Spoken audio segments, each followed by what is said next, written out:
तो कहानी की शुरुआत में हम एक वॉर के दौरान डैन और उसके साथियों को पानी में गिरते हुए देखते हैं। यहाँ से 28 साल पहले की कहानी बताई जाती है, जहाँ डैन एक हाई स्कूल में बायोलॉजी का टीचर होता है। डैन अपनी वाइफ एमी और बेटी मूरी के साथ रहता है। डैन को आर्मी रिसर्च लैब में काम करने का इंटरेस्ट होता है, इसलिए उसने आर्मी रिसर्च लैब में जॉब अप्लाई किया होता है, जिसका आज ही के दिन इंटरव्यू है। डैन अपने घर जाता है। आज उसके घर में क्रिसमस पार्टी होती है। तभी डैन एमी को इंटरव्यू के बारे में बताता है, जिस पर एमी उसे गुस्सा होती है, क्योंकि वो चाहती है कि डैन आज का दिन उसकी फैमिली के साथ स्पेंड करे। साथ ही एमी बताती है कि तुम्हारे पिता ने मूरी को क्रिसमस कार्ड भेजा है, जिससे डैन को गुस्सा आता है, क्योंकि वो अपने पिता से नफरत करता है। असल में उसके पिता ने उसे छोड़ दिया था, तब से ही डैन उनसे बात नहीं करता है। इसके बाद डैन अपने इंटरव्यू के लिए जा रहा होता है, जिस दौरान उसे कॉल से पता चलता है कि उन्होंने उसको रिजेक्ट करके वो जॉब किसी और को दे दी है। डैन को बहुत गुस्सा आता है और वो अपनी फाइल को डस्टबिन में डालकर घर के अंदर आ जाता है, जहाँ वो मूरी और एमी के साथ बैठकर फुटबॉल मैच देखने लगता है। जिस दौरान बीच मैच में अचानक एक पोर्टल खुलता है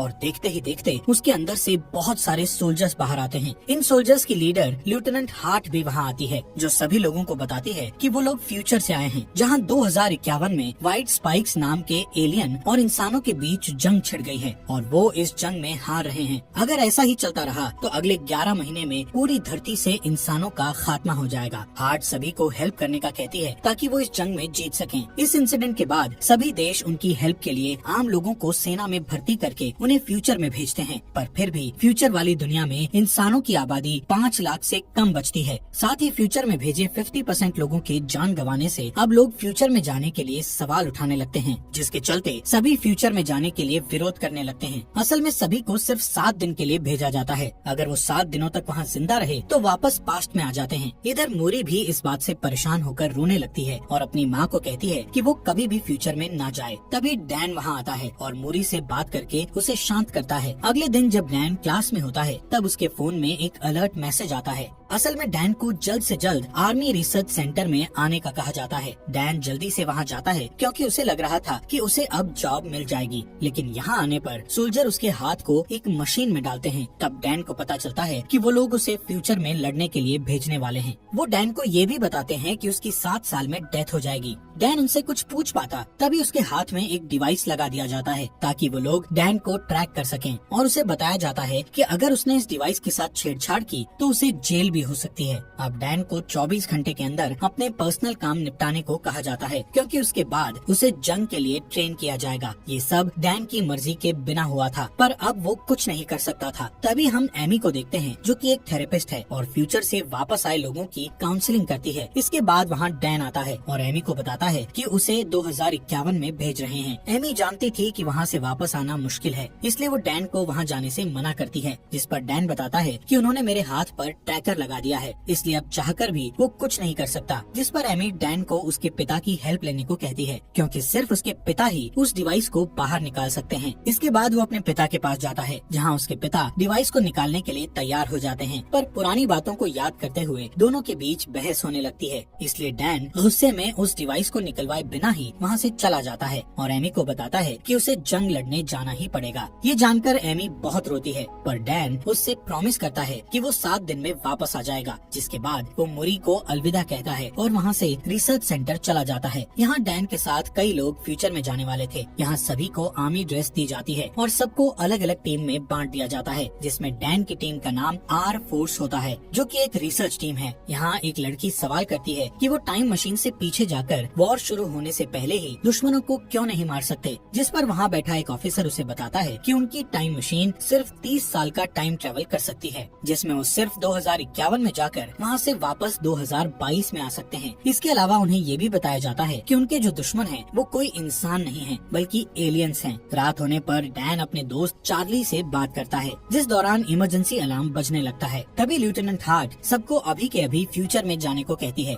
अब क्योंकि सबको ट्रेनिंग खत्म करने के बाद वहाँ ले जाना चाहिए था, पर लेफ्टिनेंट हार्ट का कहना था कि एलियंस ने उनकी रिसर्च लैब पर अटैक किया है। अगर वो लैब तबाह हो गई तो वो वॉर में हार जाएंगे। इसके बाद सभी को एक जगह पर बुलाया जाता है और फिर एक एक करके उन्हें फ्यूचर में भेजने लगते हैं, जिस दौरान सिस्टम में कुछ खराबी आ जाती है, जिसके कारण वो सभी जमीन पर पहुंचने की जगह आसमान में ही रह जाते हैं और फिर एक एक करके सभी नीचे गिरने लगते हैं। ये वही सीन था जो हमें कहानी की शुरुआत में दिखाया था। यहाँ डैन और कुछ लोग एक स्विमिंग पूल में गिरते हैं, जबकि बाकी के लोग जमीन पर गिरकर मर जाते हैं। यहाँ के हालात देखकर वो सभी दंग रह जाते हैं, क्योंकि हर तरफ सिर्फ एलियंस थे। इसके बाद हम फ्यूचर की दुनिया की कर्नल को देखते हैं, जो बचे हुए लोगों से कांटेक्ट करती है। वो डैन को टीम लीडर बनाते हुए कहती है कि उसे रिसर्च लैब में फंसे लोगों को बचाना होगा। डैन अपनी टीम के साथ लैब की ओर निकल जाता है। सभी लैब पहुंच जाते हैं और देखते हैं कि एलियंस ने सभी लोगों को मार दिया है। जब कर्नल को इस बारे में पता चलता है तो वो बहुत दुखी होती है और डैन को लैब में रखी हार्ड ड्राइव लाने को कहती है। इन लोगों के पास ज्यादा टाइम नहीं होता है, क्योंकि एलियंस लैब में आने वाले थे। जिसके बाद कर्नल डैन को लैब में रखी सभी बायोलॉजिकल मटेरियल भी साथ लाने को कहती है, जिस दौरान वहाँ एलियंस भी आने लगते हैं। इसलिए यहाँ की आर्मी लैब पर बॉम्ब गिराकर उसे पूरी तरह तबाह करने के लिए निकल जाती है। कर्नल बताती है कि डैन और उसके साथियों के पास सिर्फ 3 मिनट हैं, जिसके बाद लैब को ब्लास्ट कर दिया जाएगा। पर जब वो लोग लैब के बाहर जा रहे होते हैं, तभी एलियंस उन पर अटैक कर देते हैं। ये एलियंस बहुत ही ताकतवर होते हैं और उन पर गोलियों का कोई असर नहीं होता है। एलियंस के अटैक में डैन के कुछ साथी मारे जाते हैं।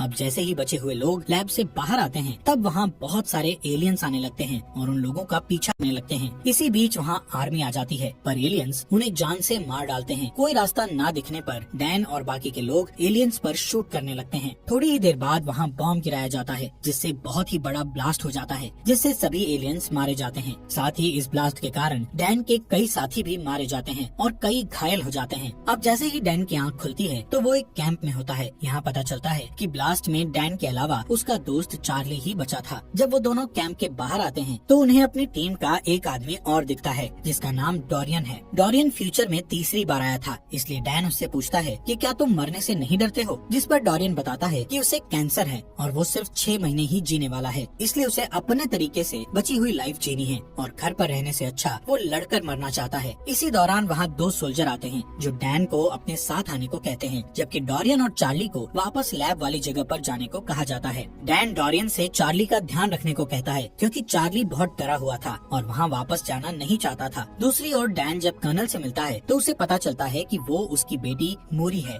असल में मोरी फ्यूचर में बड़ी हो चुकी थी। डैन उसे कर्नल की पोस्ट पर देखकर बहुत ही खुश होता है और खुशी से रोने लगता है। अब जैसे ही डैन उसे हक करने वाला होता है, तब मोरी उसे रोक देती है। साथ ही उससे कहती है कि मैंने तुम्हें यहाँ पर इमोशनल होने के लिए नहीं बुलाया है, बल्कि एक खास वजह से बुलाया है। जब डैन उस वजह को पूछता है तो मोरी उसे वक्त आने पर सब कुछ बताने का कहती है। इसके बाद मोरी डैन को अंदर ले जाती है और फीमेल व्हाइट स्पाइक्स के बारे में बताती है। मोरी का कहना था कि फीमेल एलियन बहुत ताकतवर और गुस्सैल होती है, जो कि जमीन के नीचे अपना घोंसला बनाती है और एलियंस को पैदा करती है। इस फीमेल एलियंस की हिफाजत सभी मेल एलियंस करते हैं और उसकी हिफाजत में अपनी जान तक दे देते हैं। मोरी डैन को अपने साथ एक मिशन पर ले जाने का कहती है। इस मिशन में वो फीमेल एलियन को पकड़कर उसके डीएनए से एक टॉक्सिन बनाना चाहती है, जिससे सभी एलियंस को मारा जा सके। असल में सभी अब तक मेल एलियंस को मार रहे थे, लेकिन फीमेल एलियंस को मार पाना मुश्किल था। अगर फीमेल एलियंस मारी जाएं, तो फिर और एलियंस पैदा नहीं होंगे और बचे हुए एलियंस को मारकर वो दुनिया को बचा लेंगे। इसके बाद वो सभी उस जगह पर जाते हैं जहाँ फीमेल एलियंस जमीन के अंदर रहती थी। इस जगह पर जाकर मोरी डैन को ऊपर ही रहने को कहती है और वो नीचे आकर फीमेल एलियन को पकड़ने लगती है। ये एलियन बहुत ताकतवर होती है और वो अपने मेल एलियंस को आवाज लगाकर उन्हें बुलाने लगती है। कुछ ही देर बाद वहाँ बहुत सारे एलियंस आने लगते हैं। ये देखकर डैन अपनी बेटी को बचाने के लिए नीचे उतर जाता है। आखिर में उस एलियन को पकड़ लिया जाता है और फिर उसे हेलीकॉप्टर से सेंटर में भेज दिया जाता है। पर तभी वहाँ कई एलियंस आ जाते हैं, जिनके अटैक से काफी सोल्जर्स मारे जाते हैं। इधर डैन और मोरी आर्मी की एक कार में बैठ जाते हैं, जहाँ डैन कार को ड्राइव करता है और मोरी एलियंस पर शूट करती है। इसके बाद वो दोनों एक बीच पर पहुँच जाते हैं, जहाँ एक भी एलियन नहीं था। इधर मोरी डैन से गुस्सा होकर पूछती है कि वो हेलीकॉप्टर से नीचे क्यों आया, जिस पर डैन कहता है कि तुम मेरी बेटी हो और तुम्हें खतरे में देखकर मैं चुप कैसे बैठ सकता था। यहाँ मोरी डैन को बताती है कि मैं जब 12 साल की थी तब तुम मुझे और मेरी माँ को छोड़कर चले गए थे और फिर कुछ सालों बाद तुम्हारी डेथ हो गई। यही कारण था कि मोरी अभी तक डैन को देखकर खुश नहीं थी। मोरी को रोता देख डैन बहुत दुखी होता है। उसे समझ नहीं आ रहा था कि आखिर उसने पास्ट में अपनी फैमिली को क्यों छोड़ा। थोड़ी ही देर बाद वहाँ हेलीकॉप्टर आता है और समुद्र के बीच बने आर्मी सेंटर में ले जाता है। इस जगह को इतना खास बनाया गया था कि कोई भी एलियन वहाँ ना आ सके। इस जगह पर ही उस फीमेल एलियन को रखा गया था। मोरी उसका ब्लड सैंपल लेकर उसका डीएनए निकालती है है। डीएनए चेक करने पर उसे पता चलता है कि उसे अभी कई सैंपल लेकर हजारों टेस्ट करने होंगे, तब जाकर एक टॉक्सिन बनेगा। इस टॉक्सिन के बनने के बाद वो सभी एलियंस को आसानी से मार सकेंगे। मूरी सभी डीएनए सैंपल्स पर काम करती है, पर उसे अभी तक परफेक्ट डीएनए सैंपल नहीं मिला था। ये सैंपल सिर्फ 60% और 50% तक सीमित होते थे। मूरी पूरी रात जागकर सैंपल टेस्ट करती है, पर अभी तक उसे कोई अच्छा रिजल्ट नहीं मिलता है। इसके बाद वहाँ डैन आता है और मूरी को रेस्ट करने का कहता है। आज के दिन डैन को यहाँ 7 दिन हो चुके थे, इसलिए अब उसे वापस 2022 में जाना था। डैन मूरी से पूछता है कि आखिर उसने उसे यहाँ क्यों बुलाया था, जिस पर मूरी कहती है कि अगर ये टॉक्सिन बन गया तो इसे अपनी दुनिया में वापस लेकर जाना तुम्हारा काम है, क्योंकि यहाँ और टॉक्सिन बनाने में काफी वक्त लग जाएगा। पर जब तुम इसे लेकर अपनी दुनिया में जाओगे तो इसे बनाने के लिए काफी वक्त होगा। जब ये टॉक्सिन बन जाएगा तो वो अपनी दुनिया में वॉर को शुरू होने से रोक सकते हैं। इसी दौरान उन्हें एक डीएनए सैंपल टॉक्सिन 100% होते हुए दिखता है। तभी वो फीमेल एलियन जाग जाती है और जोर जोर से चिल्लाने लगती है, जिसकी आवाज सुनकर सभी मेल एलियंस वहाँ आने लगते हैं। इनकी तादाद इतनी थी कि सबको मारना मुश्किल था। एलियन बुरी तरह सोल्जर्स को मारने लगते हैं। वहीं डैन और मूरी एक साथ होते हैं, जिस दौरान मेल एलियंस उस फीमेल एलियन को आजाद कर देते हैं। अब डैन को जल्द से जल्द उस जगह पर पहुंचना है जहां से वो वापस 2022 में जाएगा, लेकिन इस जगह पर काफी एलियंस आ चुके थे। दोनों उन्हें मारते हुए आगे बढ़ते हैं कि तभी फीमेल एलियन मूरी पर अटैक करके उसे घायल कर देती है। इसके बाद डैन मूरी को लेकर आगे बढ़ता है। तब टाइम ट्रेवल मशीन ऑन हो जाती है। यहाँ मूरी डैन से माफी मांगती है और कहती है कि मैं भी तुमसे बहुत प्यार करती हूँ। डैन अपनी बेटी को भी पास्ट में ले जाना चाहता था, इसलिए वो उसके पास ही बैठ जाता है, पर तभी वहाँ फीमेल एलियन आ जाती है और मूरी को पकड़ लेती है। डैन उसे बचा पाता इससे पहले ही टाइम मशीन द्वारा उसे 2022 में भेज दिया जाता है। यहाँ डैन के साथ साथ चार्ली, डोरियन और बाकी के कुछ लोग भी आए हुए थे। डैन लेफ्टिनेंट हार्ट को वो टॉक्सिन देता है और बड़ी मात्रा में बनाकर फ्यूचर में भेजने का कहता है, जिस पर लेफ्टिनेंट हार्ट बताती है कि अब जंप लिंक बंद हो गया है, यानी कि अब वो टाइम मशीन का यूज नहीं कर सकते हैं, इसलिए वो ये वॉर हार गए हैं। जिसके बाद डैन अपनी वाइफ से मिलता है। डैन फ्यूचर में मूरी की डेथ को लेकर बहुत दुखी था। जब वो घर आकर मूरी को देखता है तो उसे गले लगा लेता है और रात भर उसके रूम में ही बैठा रहता है। जिसके बाद एमी उसके पास आती है। तब डैन उसे फ्यूचर की मूरी के बारे में बताता है। अब डैन फ्यूचर में होने वाले वॉर को रोकने के लिए कुछ करने का सोचता है, इसलिए वो सबसे पहले डोरियन के पास जाता है और उससे एलियन का नेल मांगता है, जो कि डोरियन ने फ्यूचर में जाकर अपने पास रख लिया था। इसके बाद वो दोनों उस नेल को लेकर चार्ली के पास जाते हैं। चार्ली उस नेल पर रिसर्च करता है तो उन्हें पता चलता है कि उनके नेल्स पर ज्वालामुखी की राख लगी हुई है। चार्ली बताता है कि ये राख चाइना में फटे ज्वालामुखी की राख है। तब डैन कहता है कि लेफ्टिनेंट हार्ट ने बताया था एलियन का पहला हमला रशिया में हुआ था, फिर उनके नेल्स में चाइना की ज्वालामुखी की राख क्यों है। तभी डैन को उनका एक स्टूडेंट याद आता है जो कि ज्वालामुखी टॉपिक के बारे में बहुत कुछ जानता था, इसलिए वो तीनों उसके पास जाते हैं, जहाँ स्टूडेंट बताता है कि आज से 1000 साल पहले चाइना में ज्वालामुखी फटा था, जिसकी लहरें रशिया तक भी पहुँच गयी थी और फिर वो राख में बदलकर वहीं पर जम गई थी। फिर कुछ समय बीतने के बाद वो जगह बर्फ से ढक गई। ये सब जानने के बाद वो समझ जाते हैं कि जरूर कोई एलियन शिप वहाँ आई होगी और फिर बर्फ ढकने के कारण वो वहीं दब गए होंगे, जो कि 2051 में बर्फ पिघलने के बाद धरती के ऊपर आ गए। इसके बाद डैन और चार्ली डिफेंस ऑफ सिक्योरिटी के पास जाकर उन्हें सारी थ्योरी बताते हैं और रशिया जाकर सभी एलियंस को वॉर के पहले ही मारने को कहते हैं, लेकिन वो उन दोनों की थ्योरी पर यकीन नहीं करता है, इसलिए उनका साथ देने से मना कर देता है। इसलिए वो तीनों खुद ही वहाँ जाकर उन एलियंस को मारने का सोचते हैं। अब डैन अपने पिता से हेल्प मांगने के लिए जाता है, क्योंकि उनके पास प्लेन था। डैन अपने पिता को सारी बात बताता है और कहता है कि उसे एलियंस को मारने के लिए रशिया के ग्लेशियर आइलैंड पर जाना होगा, जिसके लिए उसे उनके प्लेन और एक पायलट की जरूरत है। डैन के पिता उसकी बात मान जाते हैं और साथ चलने के लिए रेडी हो जाते हैं। इसके अलावा डैन लेफ्टिनेंट हार्ट की मदद से बहुत सारा टॉक्सिन बनवा चुका था, जिसे लेकर वो रशिया चले जाते हैं। यहाँ डैन अपने साथ एक टीम लेकर गया हुआ था। वो सभी ग्लेशियर आइलैंड के ऊपर पहुँच जाते हैं और एक ब्लास्ट करके जमीन के नीचे जाते हैं, जहाँ उन्हें एक एलियन शिप दिखाई देती है, जो कि काफी टाइम पहले क्रैश हो गई थी। वो अंदर जाकर देखते हैं तो उन्हें एलियंस की डेड बॉडीज दिखती हैं।